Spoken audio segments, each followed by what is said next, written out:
નમસ્કાર મિત્રો, 1990ના દાયકાની એક વાત છે. શેતલના કાંઠે આવેલું એક ગામ નાનું એવું જ 1 થી 5 ધોરણની શાળા, 3 શિક્ષકોનું સેટઅપ, 2 શિક્ષકો કામ કરે અને એક જગ્યા લગભગ ખાલી જ રહેતી. કોઈ નવો શિક્ષક આવે કે તરત જ સિનિયર શિક્ષક બદલી કરાવી નાખે, એટલે વધે 2ના 2.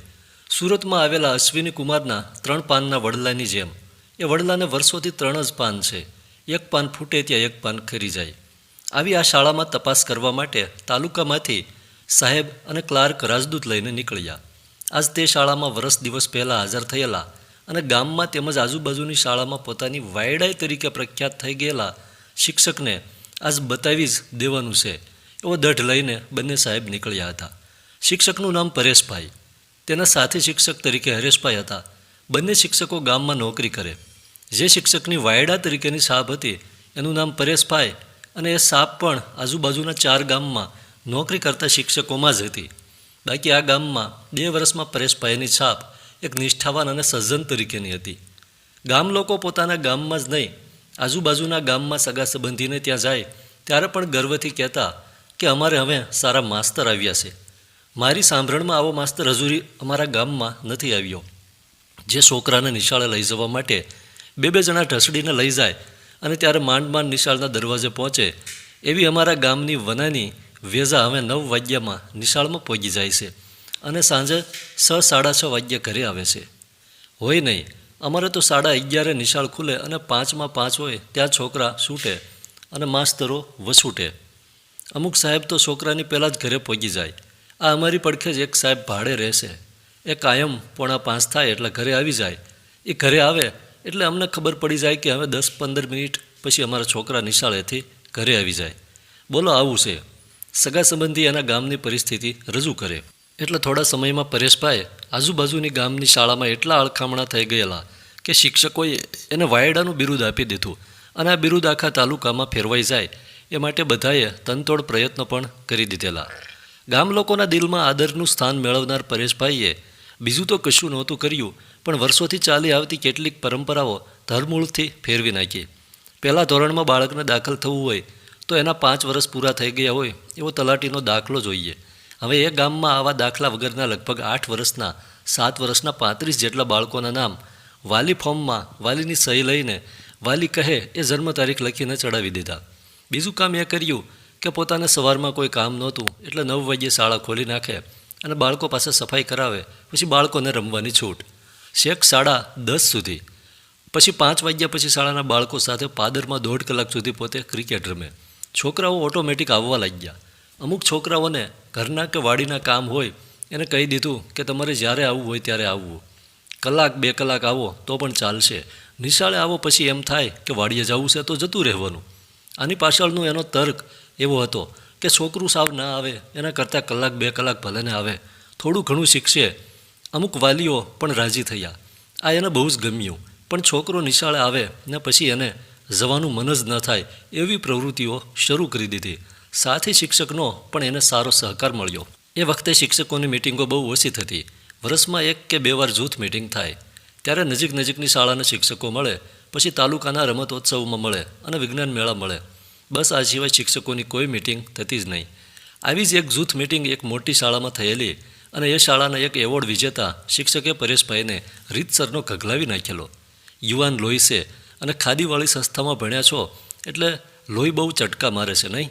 તમે જે રીતે બધી બાબતમાં ગામને નિશાળમાં ઇન્વોલ્વ કરો છો એ સારું નથી. કોઈ પણ કાર્યક્રમ ગોઠવો છો તો તમારી નિશાળમાં ગામ આખું આવે છે.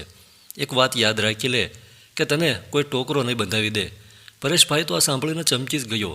એ માની જ નહોતો શકતો કે આ ગુરુજીને હજુ ગયા વર્ષે શ્રેષ્ઠ શિક્ષકનું પારિતોષિક મળ્યું. પરેશભાઈ બોલ્યા, સાહેબ, એમાં એવું છે ને કે જે મંદિરે વધુ ભક્તો જાય એમ એ મંદિરનો વિકાસ થાય, મંદિર સમૃદ્ધ થાય. એમ ગામ લોકો શાળામાં આવે છે અને આપીને જાય છે. આજે મારી શાળામાં 9,000 જેટલું ભંડોળ એકઠું થઈ ગયું છે. આ મહિને રમતગમતના 4,000ના સાધનો લાવ્યો છું. એ રકમ બાદ કરતાં 9,000 બેલેન્સ છે. બોલો, ગામ ઇન્વોલ્વ થાય તો આટલો ફરક પડે. તું હજુ નાનો છો, ઉગીને ઊભો થયો છો. બાકી અમે 20 વર્ષથી નિશાળમાં છોલાવીએ છીએ. તું હજુ આજકાલનો છે એટલે આ બધા ગતકડા તને ગમે છે. શ્રેષ્ઠ પારિતોષિક વિજેતા ગુરુજી હવે છેક અંદરથી બળી ગયા હતા. સાહેબ, જાત ઘસો તો પરિણામ આવે જ. બાકી તમે કહો છો કે તમે 20 વર્ષથી છોલાવો છો તો પછી લોહી જ નીકળે, છોલાવામાં સારું પરિણામ ન આવે. જાત ઘસવી અને છોલાવવું એમાં બહુ મોટો ફરક છે સાહેબ, બહુ મોટો ફરક. આંખમાં આંખ નાખીને પરેશભાઈ બોલ્યા અને પેલા ગુરુજી તો ઠરી ગયા અને મનોમન બોલ્યા, આ તો વધારે પડતી વાયડી વિકેટ. અને પછી જૂથ મિટિંગમાં પરેશભાઈ સામે બધાએ એક મોરચો જ ખોલ્યો. જૂથ મિટિંગમાં દરેક શાળા પોતાની કરેલી પ્રવૃત્તિઓ ઊભા થઈને કહેતા હતા. વારાફરતી દરેક શાળા 2-2 મિનિટ બોલીને બંધ થઈ જાય. નવું કર્યું હોય તો બોલે ને. પણ પરેશભાઈએ 1 કલાક કાઢ્યો. એમણે 6 મહિનામાં જ 8 પર્યટન કર્યા હતા. આજુબાજુના જોવાલાયક મંદિર, post office, bus station, railway સ્ટેશનની મુલાકાત લઈ આવ્યા હતા. આ વાત કરી ત્યાં અમુક શિક્ષકો બોલ્યા, આ માટે મંજૂરી લીધી હતી, એમાં મંજૂરીની કોઈ જરૂર નથી એવું પરેશ બોલ્યો. બહાર મોટા પ્રવાસમાં જવું હોય તો જ મંજૂરી લેવાની, પછી તો ઘણી નવી પ્રવૃત્તિ વર્ણવી. એક બાળક, એક ઝાડ. રવિવારે રાત્રિ શાળા શરૂ. જેમ જેમ એ પોતાનું કામ ગણાવતો ગયો એમ આંખના કણાની જેમ બધાને ખટકતો ગયો. મોટા સાહેબો પાસે કાન ભંભેરણી શરૂ થઈ ગઈ. તમારી મંજૂરી વગરે એ પર્યટન ગોઠવે છે. શાળાને ધર્મશાળા બનાવી દીધી છે. શાળામાં કોઈ શિસ્ત જ નથી. બાળકો મન ફાવે આવે અને મન ફાવે ત્યારે જાય છે. હવે તો રાતે પણ નિશાળ ખુલે છે. છોકરા લેશન કરે છે. કાંઈ બની ગયું તો શિક્ષણને કાળી ટીલી લાગશે, કાળી. આજુબાજુની શાળાના મહાન શિક્ષકો તાલુકામાં જઈને ફરિયાદો કરી રહ્યા હતા. એવામાં રમત ઉત્સવ આવ્યો અને એક ઘટના બની. પરેશભાઈ પોતાની શાળાના બાળકોને લઈને આવ્યા હતા. પોતાની શાળા 5 રમતોમાં પહેલો નંબર લાવી. જ્યાં જમણવારની વ્યવસ્થા હતી ત્યાં બધા શિક્ષકો મોટા સાહેબોની રાહ જોઈને ઊભા હતા. જોકે બધા બાળકોએ જમી લીધું હતું. સાહેબો આવે પછી શિક્ષકો હાથમાં થાળી પકડે એવો પ્રોટોકોલ વર્ષોથી ચાલ્યો આવે. લગભગ 1 વાગવા આવ્યો. સાહેબો હજુ રમતના મેદાન પર મિટિંગ કરીને બેઠા હતા. 2-3 વાર કહેવામાં આવ્યું પણ થોડી વાર ખમો એમ કહીને વાતે વળગી રહ્યા. કારણ એક જ હતું, સવારમાં ભરપૂર નાસ્તો અને પછી રમતોત્સવમાં ઠંડા પીણા ખૂબ પીધા, એટલે હજુ કલાક પછી જમે તોય ચાલે એમ હતું. ભોજન ઠરી રહ્યું હતું અને પરેશભાઈએ બધા શિક્ષકોએ કહ્યું, આપણે ખૂબ રાહ જોઈ, આ ભોજન પણ ઠંડુ પડી જશે. એ લોકો નાસ્તો કરીને બેઠા છે ને, આપણે સવારના ભૂખ્યા છીએ, હું તો જમી લઉં છું. એમ કહીને એણે ડીશ પકડી કે પાછળ લાઈન થઈ ગઈ. 4-5 પાકા ચમચા શિક્ષકો સિવાય કોઈ વધ્યું નહીં. બધાએ જમી લીધું અને સાહેબો પધાર્યા. વાત જાણી અને ગુસ્સેથી કોપાયમાન થઈ ગયા. અમારી પહેલાં એને જમાયેલ જ કેમ? આટલી બધી ભૂખ ભડાકા લઈ ગઈ હતી? કોણે કરી શરૂઆત? વગેરે પ્રશ્નોનો પ્રશ્નકાળ શરૂ થયો અને નામ આવ્યું પરેશભાઈનું. 4 સિવાય બધા જ શિક્ષકો જમ્યા હતા. બરાબર ચાવીઓ ટાઈટ કરી. હવે પરેશભાઈનું આવી બન્યું જ સમજો. પણ મોટા સાહેબની સાથે એને એક ક્લાર્ક પણ હતા. એણે ગામના પાણી પીધેલા હતા. એણે કહ્યું, આજ એને કશું કહેવું નથી. આજ હમણાં રમતોનો સમાપન સમારોહ થશે અને એ પરેશની શાળા 5માં જીતી છે. આજે એને હવામાં ઉડવા દો. એના વિસ્તારમાં જઈ એની શાળામાં જઈને જ એને પાડવો છે. આજ ચૂપ થઈ જવાનું છે. આજ કશું બોલવાનું નથી. આજે એની શાળાના બાળકોને બિરદાવવાના છે. એ આમે વાયડો અને ફૂલણસી તો છે જ. પછી મોકો જોઈને ઊંઘ તો ઝડપી લેવાનો છે અને એવો હાંકવાનો છે કે કોઈ દિવસ અધિકારી જમે એ પહેલાં ક્યારેય ન જમે. સીધો દોર કરી દેવો છે, પણ આજ નહીં પછી. એટલે તમે આજ ધીરા રહેજો. બસ આજ કારણસર આજ મોટા સાહેબો પરેશભાઈની શાળામાં રેડ પાડવા નીકળ્યા હતા. 10:30 બંને સાહેબો નિશાળમાં પહોંચી ગયા. શાળા આખી ચોખ્ખી ચણાક હતી. બાળકો બધા દડો લઈને રમી રહ્યા હતા. બંને શિક્ષકો આવી ગયા હતા. કેટલા વાગ્યે શાળા ખુલી જાય છે? બહાર રમતા બાળકોને મોટા સાહેબે પૂછ્યું. જી, લગભગ 9 વાગ્યે તો ખુલી જ જાય. બાળકોએ રમતા જવાબ આપ્યો. એમ કહીને બંને સાહેબો આચાર્ય પાસે ગયા. એ દૂર એક ખૂણામાં પાણીની પાઇપ પકડીને ફૂલ છોડને પાણી પાતા હતા. પધારો સાહેબ કહીને આચાર્ય પાણીની પાઇપ બીજા છોકરાઓને પકડાવી અને વિવેક સાથે તેમનો સત્કાર કર્યો. આટલી વહેલી શાળા ખોલી નાખો છો અને પછી બાળકો આવીને રમે છે. શાળામાં એ તો બરાબર, પણ કાલ કોઈ મેટર બની તો? કોઈ બાળકને કશું થયું કે રમતા વાગ્યું તો જવાબદારી કોની? સાહેબે પહેલો પ્રશ્ન કર્યો. અમે બંને શિક્ષકો શાળા ખુલે એટલે હાજર જ હોય, એટલે એવો કોઈ પ્રશ્ન બને જ નહીં. અને કદાચ કોઈને ક્યારેક વાગે તો વાલીઓ એને ગણીને ગાંઠે બાંધે નહીં. વાલીઓ તરફથી સંપૂર્ણ સહકાર છે સાહેબ. વાલીઓ ઉલટાના રાજી છે કે એના બાળકો 9 વાગ્યાથી સચવાય છે. આચાર્ય બોલ્યા. બરાબર છે, પણ ક્યારેક કોઈ મુશ્કેલી થશે કહીને ઓફિસમાં બંને સાહેબોએ બેઠક લીધી. હાજરીપત્રક જોયું. ચા આવી, નાસ્તો આવ્યો. ચા અને નાસ્તોને ન્યાય આપીને બંને સાહેબો પ્રાર્થના સભામાં ગયા. 11:30 સુધી પ્રાર્થના કાર્યક્રમ ચાલ્યો. કશી જ ખામી નહોતી. બાળકોને સાહેબનો પરિચય આપવામાં આવ્યો. બાળકોએ તાલીઓના ગડગડાટ સાથે સાહેબોનું અભિવાદન શરૂ કર્યું. સહુ બાળકો પોતપોતાના વર્ગમાં ગયા. અને બંને સાહેબોએ પરેશભાઈના વર્ગની મુલાકાત લીધી. પરેશભાઈ ધોરણ 4 અને 5 સાથે લેતા હતા. મહેશભાઈ 1 થી 3 ધોરણ લેતા હતા. હાજરીપત્રક, દૈનિક નોંધ, પોથી, માસવાર આયોજન વગેરે ચેક થઈ રહ્યું હતું. એવામાં નિશાળના દરવાજા પાસેથી ગામના મનુભાઈ નીકળ્યા. દરવાજાની અંદર બાઇક જોઈને એ અંદર આવ્યા. એને ખ્યાલ આવી ગયો કે કોઈ નિશાળમાં આવ્યું છે તાલુકામાંથી. નહીંતર આ બંને શિક્ષકો ગામમાં જ રહેતા અને ચાલીને જ શાળામાં આવતા હતા. કોઈ દિવસ બાઇક લઈને શાળામાં આવતા જ નહીં. એ અંદર આવ્યા ને રૂમની બહાર મોટા સાહેબો કે પરેશભાઈની જાણ વગર ઊભા રહી ગયા અને અંદર શું ચાલે છે એ બહારથી સાંભળવા લાગ્યા. મનુભાઈની છાપ ગામમાં થોડી માથા ભારેની ખરી. વળી તાલુકાના પ્રમુખ સાથે એમને ઘર જેવો સંબંધ. વળી તે આ વિસ્તારના તાલુકા પંચાયતના સભ્ય પણ ખરા. પરેશભાઈને મનુભાઈ સાથે બહુ ઓછા સંબંધો. શાળાના કામમાં જ આચાર્ય એટલા ઓતપ્રોત કે એને રાજકીય માણસો સાથે સંબંધ બનાવવાનો ખૂબ જ ઓછો અવકાશ મળતો. 40ના વર્ગમાં લગભગ 7 જણાને વાંચતા, લખતા કે ગણતા ઓછું આવડતું. મોટા સાહેબે એ બધા બાળકોને ઊભા કરીને કહ્યું, કેમ આટલા નબળા રહી ગયા છે? શું કરો છો તમે આખો દિવસ? વર્ગમાં ખાલી બેઠા જ રહો છો કે પછી શિક્ષણનું કાર્ય પણ કરો છો? બાળકોની હાજરીમાં જ મોટા સાહેબે ઊંચા અને કડક અવાજે કહ્યું, એ નબળા છે એ સ્વીકારું છું, એના માટે સક્રિય પણ છું, પણ સાહેબ એમાં એવું છે કે એક તો મારે આચાર્યનો ચાર્જ છે, વળી 2 ધોરણ છે અને હું તો હજુ 2.5 વર્ષથી આવ્યો છું. આ બધા પહેલાં અનિયમિત હતા. આપ ચાહો તો 2 વર્ષ પહેલાંના હાજરીપત્રક ચેક કરી શકો છો. આ બધા બાળકો હવે સમયસર આવે છે, એટલે આપની ભવિષ્યની મુલાકાત વખતે આ બધા વાંચતા લખતા થઈ જશે એની ખાતરી આપું છું. મૂળ તો એનું પહેલું અને 2જું ધોરણ જ કાચું રહી ગયું છે, એટલે એ નબળા છે. પરેશભાઈ પૂરી વિનમ્રતાથી પોતાની હકીકત જણાવી રહ્યા હતા અને એમાં ભારોભાર સત્યતા હતી. પણ મોટા સાહેબ તો અડુકી ઉઠ્યા, ગુસ્સાથી ધમધમી ઉઠ્યા, રીતસરના બરાડ્યા. આ બધા વર્ષોથી ચાલ્યા આવતા રાષ્ટ્રીય બહાના છે. નબળા બાળકોની જવાબદારી અગાઉના શિક્ષકો પર ઢોળી દેવાની એમ. આ દેશમાં આવું જ ચાલે છે.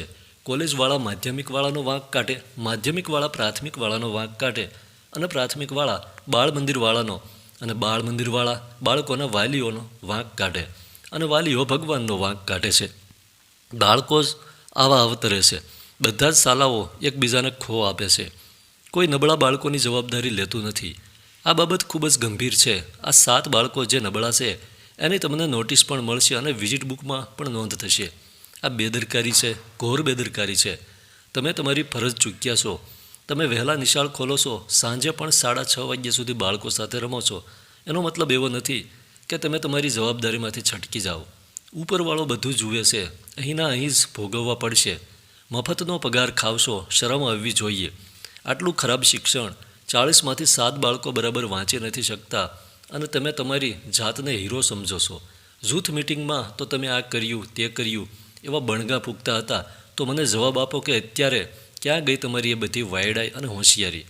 મોટા સાહેબે પરેશભાઈને બરાબરના સાપટમાં લીધા હતા. બાળકો પણ સાંભળી રહ્યા હતા.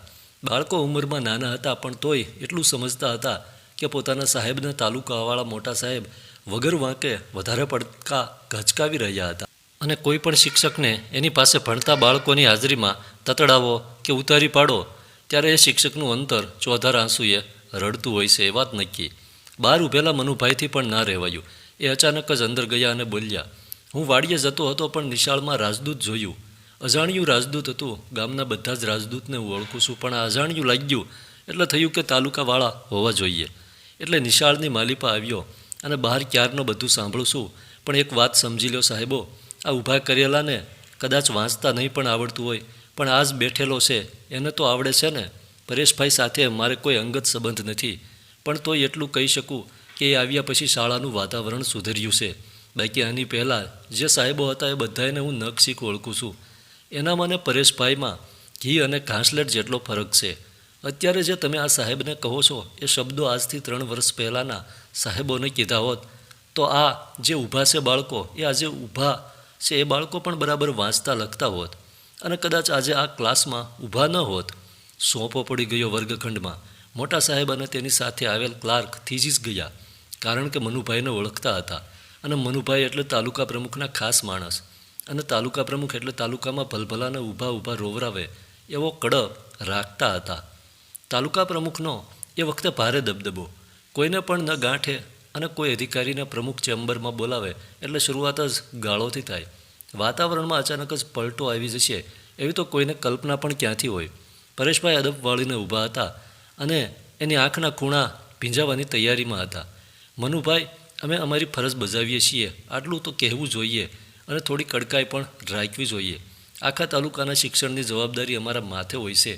કાલ સવારે કોઈ જિલ્લાવાળા આવી ગયા ને આવી સ્થિતિ નીકળે તો અમારી તો એ ધૂળ જ કાઢી નાખે ને. બાકી પરેશભાઈ કે કોઈ શિક્ષક સાથે અમારે વ્યક્તિગત કોઈ દુશ્મની જ નથી. અને તમે તો આપણા પ્રમુખ સાહેબને ક્યાં નથી ઓળખતા. મોટા સાહેબ હવે જેટલું રિકવર થાય એટલું રિકવર કરવાના મૂડમાં હતા. મનુભાઈ બોલ્યા, પણ એ બધું કહેવાની એક રીત હોય છે. બાકી તમે જે રીતે પરેશભાઈને કહેતા હતા એ તમને બરાબર લાગે છે? જે શિક્ષક નિશાળ માટે પોતાની જાત ઘસતા હોય એને માટે બાળકોની હાજરીમાં આવું બધું કહેવાનું? એ રામલા, તારી ગુજરાતીની ચોપડી લાવતો, કહીને મનુભાઈ આગળ આવ્યા ને નથુ કાનજીના રામલા પાસેથી ગુજરાતીની ચોપડી લઈને એણે પહેલું પાનું ખોલ્યું અને બોલ્યા, તમે તો મોટા સાહેબ છો, તમને તો ખબર જ છે કે દરેક ચોપડીમાં પહેલાં પાને એક પ્રતિજ્ઞાપત્ર હોય છે. શું તમે આ પ્રતિજ્ઞાપત્ર ફક્ત શાળાના બાળકો માટે જ હોય છે એમ માનો છો? હકીકતમાં આ પ્રતિજ્ઞાપત્ર બધા જ માટે છે. ભારતના બધા નાગરિકો માટે આ પ્રતિજ્ઞાપત્ર છે. એ પ્રતિજ્ઞાપત્રની 5મી લીટી તમે ક્યારેય વાંચી છે? એ લીટી આ પ્રમાણે છે, હું મારા માતા પિતા, શિક્ષકો અને વડીલો પ્રત્યે આદર રાખીશ અને દરેક જણ સાથે સભ્યતાથી વર્તીશ. માતા પિતા અને શિક્ષકો અને વડીલોને શું આપણે આ રીતે આદર આપીએ છીએ? શું તમારું હમણાં જે વર્તન થયું એ શિક્ષક સાથે સભ્યતાવાળું વર્તન હતું? આપણે એમ સમજીએ છીએ કે આ બધું બાળકોએ કરવાનું, પણ હકીકતમાં આ પ્રતિજ્ઞાપત્ર એ દરેક માટે છે. બધા જ આ પ્રતિજ્ઞાપત્ર સમજી લે ને તો આ દેશનો બેડો પાર થઈ જાય. ના માતા પિતા હેરાન થાય કે ના વડીલો અને શિક્ષકો. હું લગભગ નિશાળે નથી આવતો, પણ એક વાત તમને જણાવી દઉં કે અત્યારના આ 2 શિક્ષકો ખંતથી કામ કરે છે એમાં 2 મત નથી. ચાલો ઓફિસમાં બેસીએ કહીને મનુભાઈએ ગુજરાતી રામલાને આપી અને બહાર નીકળી ગયા. તેની પાછળ બંને સાહેબો પણ ઓફિસમાં. પછી ઘણી વાતો થઈ. Visit book લખાણી. એકંદરે ખૂબ જ સંતોષકારક. શિક્ષકોનો ઉત્સાહ સારો, કામગીરી ગમી એવા શેરા પણ વિઝિટ બુકમાં નોંધાયા. પરેશભાઈએ મનોમન ભગવાનનો અને મનુભાઈનો આભાર માન્યો. એને દિલમાં સંતોષ હતો કે ઘરેલું કામ જોવાવાળું તો કોઈ છે જ. સાહેબોએ વિદાય લીધી. 5 દિવસ પછી તાલુકા પંચાયત ખાતે પ્રમુખશ્રીની ચેમ્બરમાં પ્રમુખે બંને સાહેબોને બોલાવ્યા અને કહ્યું, મારે ને મનુભાઈ સાથે બાળપણથી સંબંધ છે. એણે એની નિશાળના કોઈ દિવસ વખાણ નથી કર્યા, પણ છેલ્લા 2 વર્ષથી એ મને અહીં તાલુકામાં મળે ત્યારે એ નવા આવેલા માસ્તરોના વખાણ અને ખાસ કરીને આચાર્યના વખાણ કરતો હોય છે. અમે રહ્યા રાજકારણી એટલે અમને બોલતા બરાબર ના આવડે, પણ મનુભાઈ મને કહેતો હતો કે તમે ગયા અઠવાડિયે એ નિશાળમાં ગયા હતા અને આચાર્યને ખખડાવતા હતા. તમને એટલી બધી ખંજવાળ શું ઉપડી કે તમને એ જ નિશાળ દેખાણી? કોઈની કહાણી કર્યા વગર નથી રહેવાતું, એટલે હવે પછી મને પૂછ્યા વગર એ બાજુ ક્યાંય ભાળ્યું ડોકાયા છો? ઘણી બધી નિશાળો છે, ત્યાં ઘણું બધું કહેવાનું છે. ત્યાં તો કોઈ દિવસ ના ગયા અને જે સારું કામ કરે છે ત્યાં જ ઘોંચ પરોણો કરવાનો. હવે પછી જો કોઈ ફરિયાદ આવી છે તો પછી તમને ખબર જ છે કે આ પ્રમુખ શું કરશે. હાલો હવે પોચા પગે નીકળો. અને બંને સાહેબો બહાર નીકળી ગયા અને પરેશભાઈને કાયમનું સુખ થઈ ગયું. પ્રતિજ્ઞાપત્રની 5મી લીટી બધાએ યાદ રાખવી જોઈએ.